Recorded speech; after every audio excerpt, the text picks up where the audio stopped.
For 25 years, Chris Crowley was a litigation partner in a leading Wall Street law firm, Davis Polk & Wardwell. Today, he is better known as the co-author of the New York Times best-selling Younger Next Year books and a lecturer. He regularly speaks to Young Presidents Organization, corporate retreats, and various associations. He currently lives in New York City and Lakeville, Connecticut. Start with a couple of numbers. 70% of all aging is voluntary, and you don't have to go there. It is rot, and it's not biologically mandated. Some stuff you're stuck with. Your skin's going to get goofy like mine. Your hair is going to be see-through. Your maximum heart rate goes down. Your libido tails off. Too bad. But 70% you don't have to have until the end, the very bitter end. Not bad. Here's the other one. 50% of all the serious illness and accidents that people have from the day you turn 40 till the day you die, you can skip altogether. With all the pain and misery and lost joy that goes with them. Those are wild numbers, and they're absolutely true. If you want to tap into that stuff, there's some stuff you have to know. You have to know a little about the science. Give you a quick dose. We have inside our bodies this amazing signaling system.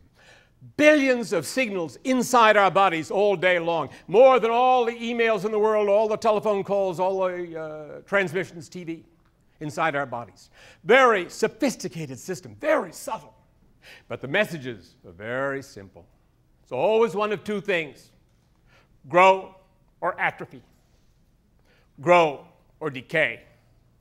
When you're a kid, the default signal is to grow.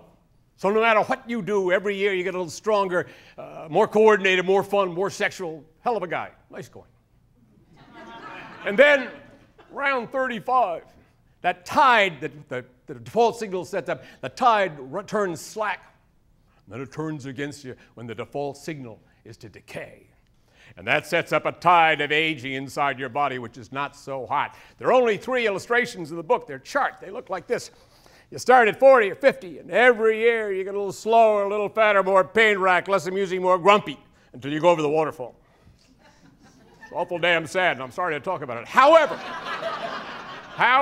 do a few things that you'll learn about now, and you can square that curve. You can be about the same woman or man that you were at 40 or 50 until you're 80 or beyond, and then you go over the waterfall.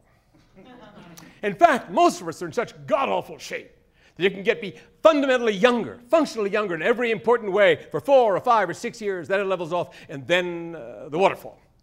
We are hard at work on the waterfall problem. But alas, we are making no progress at all.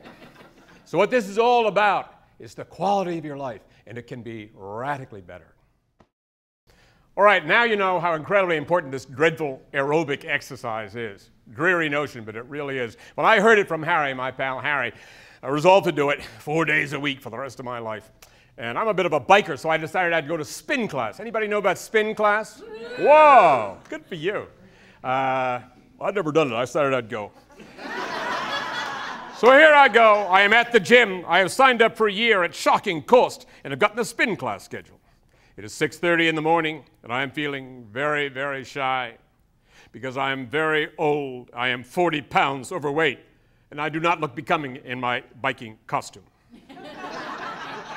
The instructor, an alarmingly pretty woman with a slight Euro accent, sees me looking helpless. She comes over to my bike and shows me what to do. The huge flywheel in front, the thing to tighten it up, make it harder, blah, blah, blah. I know I could break a leg.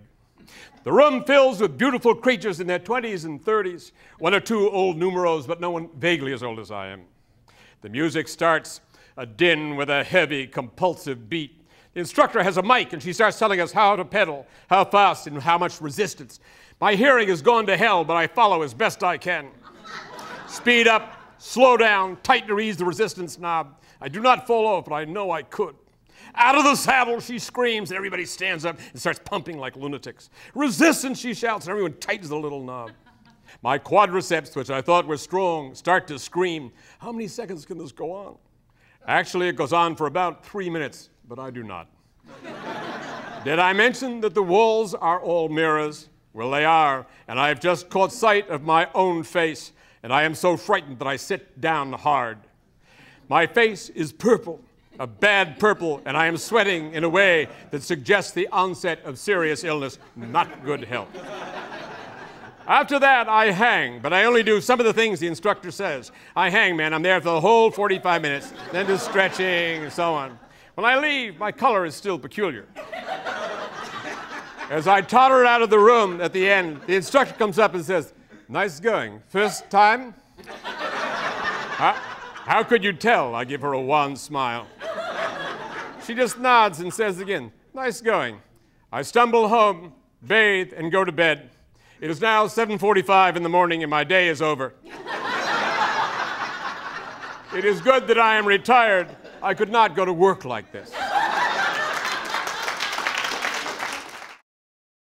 People in their 30s and 40s and 50s complain to me all the time. They say they don't have time for this stuff. They can't work out 6 days a week. They just don't have time. Let me tell you a story. I am so old, and I got married so young that I have children in their 50s. Quite an odd experience, believe me. Anyhow, my oldest is now 53 years old. When he was a little chap, he was a little slow to get into the workforce. When he was in his early 30s, he was still opening oysters at the Union Oyster House in Boston. I was concerned about him.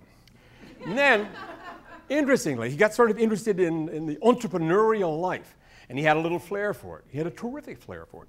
Today, he is this enormously successful guy in the wind power business. You know, the big, enormous, he owns acres and acres and miles of wind farms. In a little while, he will be jet plane rich, my kid. Nice. And he's still one of the nicest people in America. What is the point of this story? I was worried about him again in recent times because he was working so frantically hard and he was under such tremendous pressure. I thought his health was going to hell. So I practically at gunpoint persuaded him to get a trainer. And he now trains 4, 5, 6 days a week. He's very good about it. And he says it has changed his life. His blood pressure has gone down, he's lost 20 pounds, and he's far more effective. Taking this time, he has more time. I can't tell you how often I hear this. I give this talk all over the place. Always people come up to me and say, "Hey man, thanks, I read the book. I lost 40 pounds, it changed my life, my blood pressure has gone down." Some of the busiest and most successful women and men in the country are doing this stuff. They make the time. You can make the time. I'm begging you to do it. It can change your life.